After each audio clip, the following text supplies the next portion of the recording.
Bonjour à tous, je vous invite à vous abonner à cette chaîne, à aimer, à partager, à commenter ces vidéos, c'est très important. C'est une manière de nous soutenir. Merci à vous tous. Bonjour Pascal Pointu.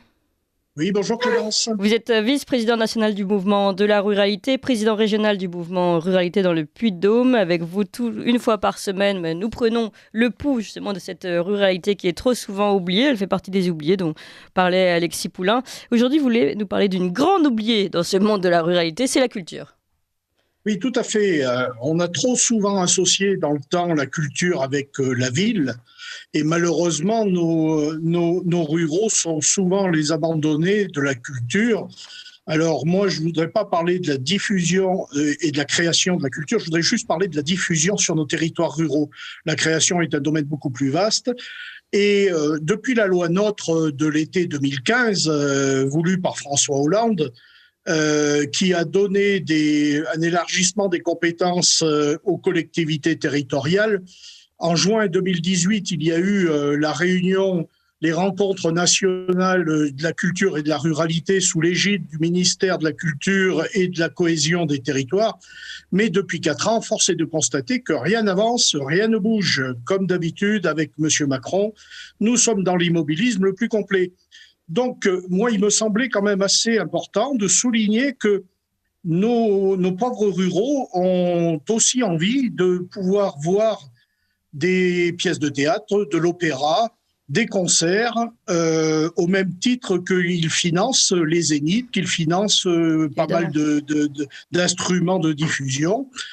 Et il me semble que les intercommunalités et les communes, ainsi que les collectivités, comme les conseillers départementaux ou les conseillers régionaux, peuvent faire pour que nous puissions avoir un minimum de culture sur nos territoires ruraux. Et donc, moi, au sein du mouvement de la ruralité, nous prenons depuis pas mal de temps, quand même, avec l'ère du numérique, que nous puissions facilement mettre à disposition cette culture au même titre et aux mêmes avantages que les urbains ont actuellement. C'est-à-dire que je pense qu'il faudrait que l'on puisse mettre sur la vitalité d'un territoire qui dépend aussi de la volonté des élus et des habitants. Nous pourrions soumettre les habitants à un vote participatif chaque année d'un programme culturel prenant en compte les diffusions sur les territoires urbains comme à Clermont-Ferrand, puisque moi, pour aller à Clermont-Ferrand, il nous faut 1h30 environ. C'est la ville la plus proche. Saint-Étienne, c'est à peu près pareil. Autant dire que ce n'est pas évident d'avoir une sortie culturelle en semaine ou même en fin de semaine quand on a des enfants, etc. C'est même pas, oui, c'est quasiment impossible. Et sans parler de nos aînés, de personnes d'un certain âge qui n'y vont jamais. Donc, moi, il me semblerait qu'à l'heure du numérique, nous puissions quand même concevoir un projet réunissant toutes les collectivités territoriales, plus l'État, puisque les DRAC, ce qui est les services déconcentrés de la culture au niveau de l'État, les directions régionales des affaires culturelles, pourraient mener un projet qui permettrait à nos territoires ruraux de pouvoir choisir chaque année un programme culturel et que l'on puisse le diffuser en direct live, directement sur nos petits territoires ruraux, avec un abonnement, bien entendu, qui serait pris en charge financièrement par les collectivités, donc la région, le département, et nous pourrions alors avoir, au même titre que les urbains, la possibilité de voir des grandes pièces de théâtre avec de grands acteurs, de voir des opéras, puisque malheureusement, sur nos territoires, l'opéra n'existe pas. Des pièces de théâtre, on peut en avoir, mais par des petites troupes locales. Bon, je ne veux pas faire offense à ces petites troupes-là, qui ont tout le mérite d'exister. Mais on est aussi friand de culture, on est aussi friand de voir des grands acteurs, et malheureusement, la ruralité en est punie. Et moi, il me semble qu'il faut que nous puissions avoir droit à cette culture-là et que ça ne soit pas réservé systématiquement à l'urbain. Alors, Pascal Pointu, c'est évident tout ce que vous dites, mais une petite touche d'optimisme, moi j'ai l'impression, alors je connais surtout la commune du Loiret, mais qui est une commune très très rurale, que maintenant dans les salles communales, il y a des séances qui sont organisées de cinéma. Alors, en fait, c'est la salle communale qui sert de salle de cinéma avec un rétroprojecteur.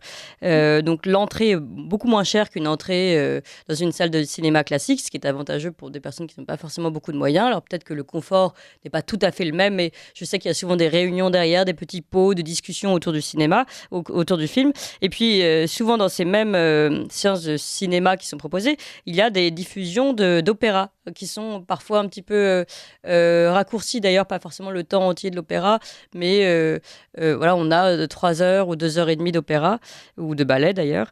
Et je trouve ça très intéressant parce que souvent, en plus, quand on va à l'opéra, on ne voit pas bien la scène, alors que là, finalement, le film est tellement bien fait, le film de l'opéra, que peut-être on peut mieux profiter on est à l'avant-scène, on va dire, de ce qui se déroule sur la scène de l'opéra. Donc voilà, il y a quand même des choses qui se passent, peut-être à développer en effet un peu partout. Le problème, cher Clémence, c'est que par exemple, ma ville, à Ambert, enfin moi je suis à 20 minutes d'Ambert, nous avons un cinéma communal qui est ouvert uniquement 3 fois par semaine, le vendredi, le samedi et le dimanche, qui n'a pas forcément la capacité d'avoir tout cela.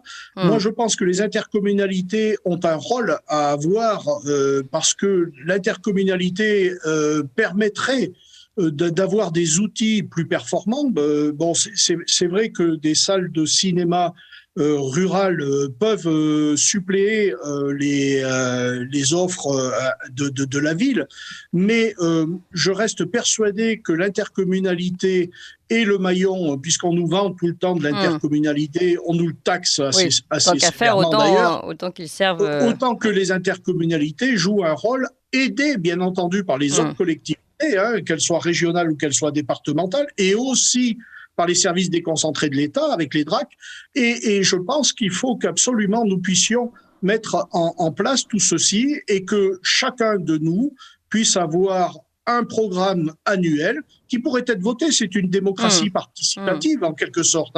Et on pourrait soumettre tout cela à l'épreuve du vote et de se dire, voilà, la ruralité est vivante, la ruralité s'ouvre à la culture, et la culture vient dans nos territoires ruraux, bon certes pas en direct comme dans les grandes villes, mais quand je vois le retour de Michel Sardou sur scène, j'ai bon espoir que nous puissions, nous, à Ambert, le voir sur grand écran.